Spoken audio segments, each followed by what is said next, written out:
Muy bien, pues vamos a ver el último tema de nuestro plan de estudios, que es la suspensión del ejercicio de los derechos y sus garantías. Lo que tenemos que considerar primero es que el artículo 1 de la Constitución señala que los derechos humanos no pueden restringirse ni suspenderse, pero dice ahí salvo en aquellos casos en que la norma fundante lo permita. Entonces, ¿cuáles son estos casos en los que se puede suspender? El artículo 29 de la Constitución Política de los Estados Unidos Mexicanos señala cuáles serán las causas por las que se puede dar esta suspensión del ejercicio de los derechos. La primera es la invasión, que sería la incursión en el territorio nacional de Fuerzas Armadas. La segunda causa es la perturbación grave de la paz pública, que puede ser cualquier actividad que altere significativamente la normalidad de nuestra vida social. Por ejemplo, una rebelión, un motín, la guerra civil o una guerra mundial, también puede ser otra causa. Y la tercera contempla cualquier otro caso que ponga a la sociedad en grave peligro, tal como una inundación severa, un terremoto, epidemia y desde luego la pandemia que azota al mundo actualmente. La suspensión de garantías es un acto completo y perfecto que implica que cesen algunos derechos constitucionales. Por ello, deben cumplirse estrictamente todos los elementos señalados por la Constitución, y debería decirse por una ley secundaria que aún no se ha promulgado. El Poder Ejecutivo envía un decreto al Legislativo, el cual se publicará más tarde en el Diario Oficial de la Federación, y será el Congreso de la Unión quien declare la suspensión. Una vez que se ha declarado la suspensión, se podrán aprobar también facultades extraordinarias, las cuales seguirán la lógica de atender la emergencia por la que se declara la suspensión, y pudieran estar previstas en el mismo decreto de suspensión, pero no debe olvidarse que el otorgamiento de las facultades extraordinarias es un acto secundario, accesorio del principal, y estas facultades extraordinarias serán ejercidas por el Poder Ejecutivo con las limitantes que el decreto le otorgue. Con base en lo anterior, podemos señalar que los efectos de la suspensión son dos principalmente. Primero, la suspensión propiamente dicha y, en segundo término, la autorización a favor del Ejecutivo para ejercer facultades extraordinarias, las cuales, si bien pueden ser amplias y salirse de lo habitual, tampoco pueden superar a las que se establecen en otros artículos de la Carta Magna. Por ejemplo, el presidente de la República no puede crear tribunales especiales, debido a la prohibición de esto por el artículo 13 del texto constitucional. La suspensión de garantías siempre es limitada. Debe comprender aquellos derechos que sean un obstáculo para enfrentar la adversidad. No siempre tendrá el mismo alcance, y podemos establecer modalidades. Por ejemplo, la suspensión de garantías puede tener previsiones generales aplicables a todo el país, o bien tener un alcance local. También el carácter puede ser transitorio y prever una fecha determinada para su terminación, o bien estar vigente únicamente en algún periodo del año o bajo alguna circunstancia específica. Los límites de la suspensión se desprenden del texto constitucional, pero también de algunos instrumentos internacionales. Por ejemplo, tenemos que debe prevalecer la igualdad, el reconocimiento de la personalidad jurídica, la vida, la integridad, el derecho al nombre, a la nacionalidad y también algunos de los derechos políticos, siempre y cuando estos no puedan repararse.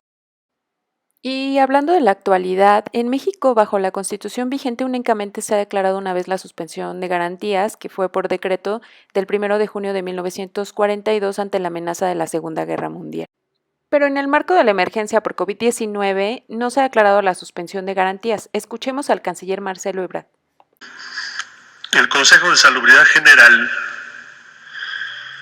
con fundamento en la Constitución Política de los Estados Unidos Mexicanos, la Ley General de Salud, el Reglamento Interior del Consejo de Salubridad General y considerando que en términos de lo dispuesto en los artículos 73, fracción 16, base primera de la Constitución Política de los Estados Unidos Mexicanos y cuarto, fracción segundo de la Ley General de Salud, el Consejo de Salubridad General tiene el carácter de autoridad sanitaria y sus disposiciones generales son obligatorias para las autoridades administrativas del país.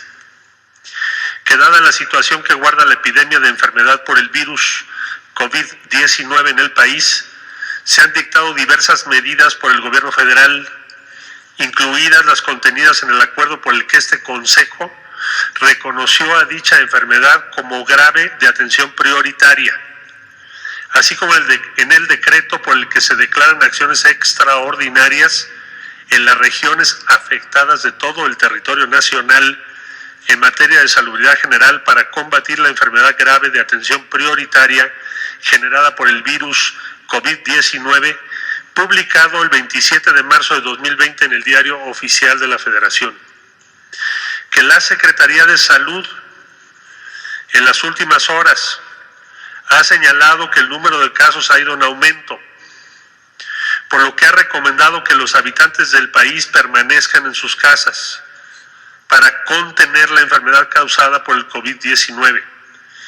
Y que en virtud de lo anterior, este Consejo de Salubridad General, en uso de sus facultades y funciones previstas en el artículo 9, fracción 17ª de su reglamento interior, ha determinado la pertinencia de declarar como emergencia sanitaria por causa de fuerza mayor a la epidemia de enfermedad generada por el virus COVID-19. Esta declaratoria es de emergencia sanitaria por causas de fuerza mayor. ¿Y por qué no se declaró la suspensión de derechos bajo la emergencia actual? La suspensión de derechos es una medida extrema, como ya se ha reiterado, y la Constitución Política de los Estados Unidos Mexicanos prevé instituciones intermedias para no tener que llegar a esta medida extrema, tal como la anunciada por el canciller Marcelo Ebrard. Por tanto, en el caso de la declaratoria de emergencia por causas de fuerza mayor, le corresponde a la Secretaría de Salud la obligación de dictar inmediatamente medidas preventivas indispensables, a reserva de ser después sancionadas por el presidente de la República. Por ello, el subsecretario López-Gatell anuncia las medidas que se tomarán en el país. Estas son las medidas que ha propuesto la Secretaría de Salud y que ha adoptado el Consejo de Salubridad General como medidas de seguridad sanitaria. La primera medida que ratifica la ya publicada se ordena la suspensión inmediata desde el 30 de marzo, hoy, y hasta el 30 de abril. Se extiende el periodo. Hasta el 30 de abril de actividades no esenciales en los sectores público, privado y social, es decir, todo, con la finalidad de mitigar la dispersión y transmisión del virus SARS-CoV-2 en la comunidad para disminuir carga de enfermedad, complicaciones y muerte por COVID en la población que reside en el territorio nacional. El Estado mexicano no declarará la suspensión de derechos como parte de la fase 3 por la emergencia originada por COVID-19, de acuerdo a lo señalado por el subsecretario López-Gatell.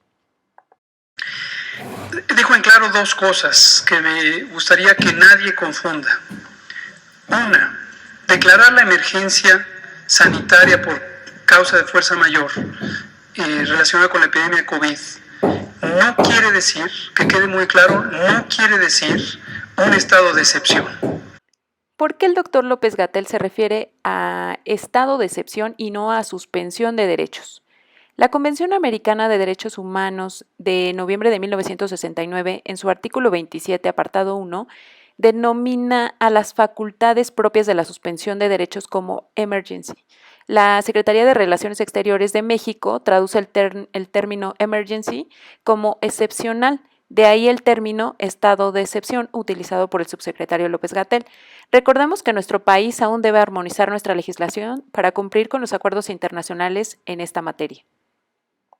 Eso es todo, agradezco su atención y los dejo con un mensaje del doctor López-Gatell. Hemos dicho muchísimas veces que estas medidas se conoce que tienen un impacto adverso sobre la economía, pero que es el momento de hacerlas y hacerlas con determinación. Entonces, toda aquella entidad que estuviera llamando a relajar las medidas y a mantenernos en la calle y ya vendrá el tiempo porque no queremos dañar la economía, parece que no ha entendido lo que aquí en este mismo foro se ha explicado innumerables veces. Es el momento, cuidamos muy detalladamente el momento de implantar estas medidas para no hacerlas anticipadamente, hacerlas en el momento en que son más útiles y hacerlas por el tiempo indispensable en que se requiere.